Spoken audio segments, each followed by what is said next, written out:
Olá pessoal, isso aqui é um exercício de reflexão, aproveitando duas situações históricas muito importantes. Uma delas é a Revolução Industrial, outra delas é a situação atual, que muitos chamam aí de precariado, né, de uberização, né? Então o que ocorre, pessoal? A gente tem aí uma questão que é o seguinte: quando a gente teve lá a Revolução Industrial, hoje, normalmente as pessoas que querem glorificar esse processo vão falar da parte tecnológica, da parte de como isso revolucionou o processo de produção.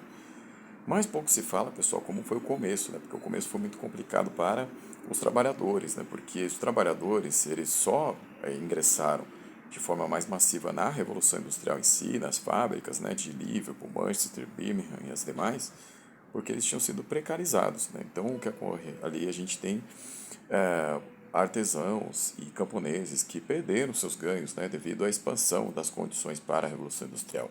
Então, nos campos, os camponeses perderam suas terras porque houve o processo do cercamento, que foi um processo de décadas, né?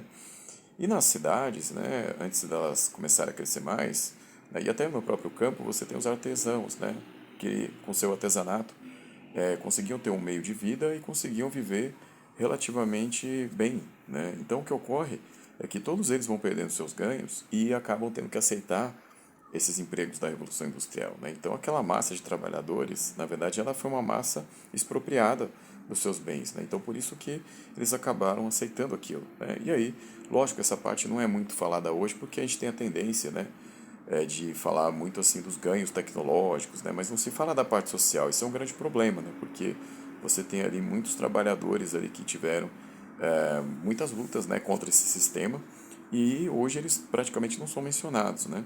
Então, isso é um problema muito grave. Bom, o que isso tem a ver com a questão dos trabalhadores hoje do Uber, os trabalhadores dos aplicativos? É que é uma situação muito parecida, pessoal. Então, o que acontece desde os anos 80, quando a gente tem aí o Taylorismo, quando a gente tem a flexibilização das relações de trabalho, principalmente porque se atacam cada vez mais os direitos trabalhistas. Aqui no Brasil nós tivemos a reforma trabalhista, a lei da terceirização, que vieram todas aí no pós-2016. Você vê também uma crise, né, acontecendo desde 2014 e 2015. Muitos postos de trabalho foram perdidos, milhões, né, a gente chegou a ter um desemprego de 13%, a gente não está muito diferente disso hoje. E a gente tem muitos trabalhadores da informalidade, né? O que acontece, né? Muitas vezes a gente se pergunta, por que lá atrás os trabalhadores aceitaram, né, ir para as minas de carvão, colocar as crianças nas minas de carvão, as mulheres também, nas fábricas, as mulheres e as crianças e os homens ali correndo o risco de perder seus membros, né, e ficarem aleijados para sempre, porque não tinha seguro-desemprego na Revolução Industrial, não tinha segurança do trabalho, não tinha nada. Então, se você ficasse aleijado, acabou a sua vida, né? Porque você não ia ter nenhuma condição depois de poder se manter, né? Então você ia virar um indigente, né? E hoje, né? Aí a gente pergunta sobre aquele tempo, né? Por que as pessoas aceitavam isso? Porque elas não tinham escolha, basicamente, né? Eliminaram todas as escolhas dela. É como se de como a gente vê hoje, né, pessoal? É como a gente vê hoje essa situação de que os trabalhadores, eles não têm muita escolha, né? Porque estão fechados os postos formais, né? De vez em quando tem uns dados aí falando sobre a criação de empregos formais, ok, mas aí a gente barra em outras questões, né? A gente barra na questão de que não são empregos para todos, você precisa ter certa formação para isso, né? E se você, por exemplo, não tem uma formação mais tecnológica, você fica excluído de várias oportunidades. Então, esse é um grande problema. E aí o que resta para muitas pessoas é ir para essas funções, né?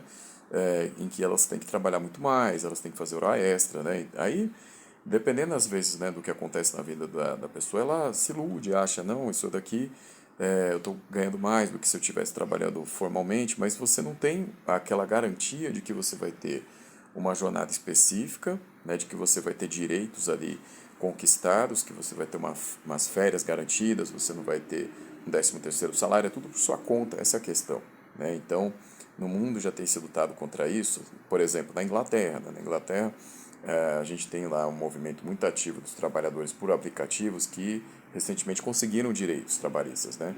Então, a gente tem essa situação e a gente tem protestos a respeito dessa questão da uberização ou da formação desse precariado na China, na Índia, então isso cada vez mais forte por lá, né? Porque lá é como se hoje eles estivessem também vivendo ao mesmo tempo aquele processo da Revolução Industrial que já aconteceu na Europa Ocidental, nos Estados Unidos, então hoje eles vivem isso por lá, né? Por causa desse boom da industrialização. Então, pessoal, eu queria só aproveitar para fazer esse exercício mesmo, né, da gente refletir, pegando esse contexto da evolução industrial, essa parte aí dos trabalhadores, nessa parte social, nessa parte do que eles perderam, e hoje, né, comparar com o nosso tempo, né, então, porque a situação ela pode diferir no patamar tecnológico, mas na situação social em si, ela não é muito diferente, tá? Então, era só esse exercício mesmo, pessoal. Obrigado, até a próxima.